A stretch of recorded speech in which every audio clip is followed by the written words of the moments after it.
One day, Edward was in the shed where he lived with the other engines. They were all bigger than Edward and boasted about it. "The driver won't choose you again," said Gordon. "He wants strong engines like us." But the driver and fireman felt sorry for Edward. "Would you like to come out today?" "Oh, yes, please," said Edward. So they lit his fire, made lots of steam, and Edward puffed away. The other engines were very cross at being left behind.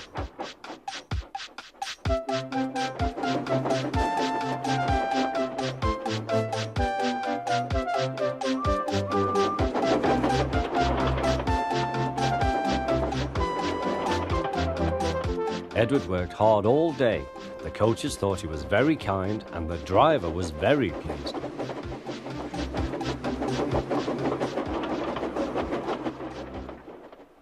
"I'm going out again tomorrow," Edward told the other engines that night. "What do you think of that?" But he didn't hear what they thought, for he was so tired and happy that he fell asleep at once. Next morning, Edward woke up to find nothing had changed. Gordon was still boasting. "You watch me, little Edward, as I rush through with the express. That will be a splendid sight for you. Goodbye, little Edward. Look out for me this afternoon."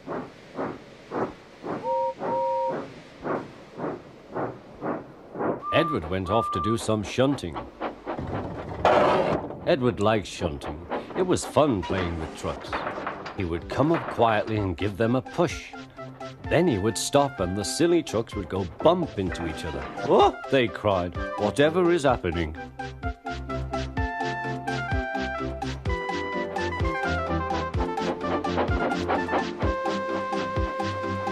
Edward played till there were no more trucks.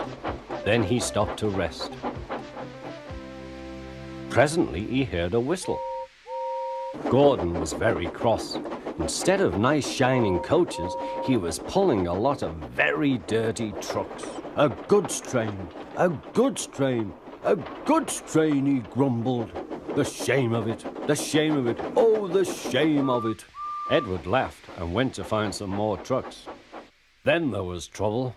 "Gordon can't get up the hill," the porter called to Edward's driver. "Will you take Edward and push him, please?" They found Gordon halfway up and very cross. His driver and fireman were talking to him severely. "You're not trying." "I can't do it," said Gordon. "The noisy trucks hold an engine back so." Edward's driver came up. "We've come to push." "No use at all," said Gordon. "You wait and see," replied Edward's driver. They brought the train back to the bottom of the hill.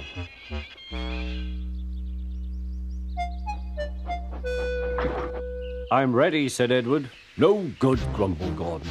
They pulled and pushed as hard as they could.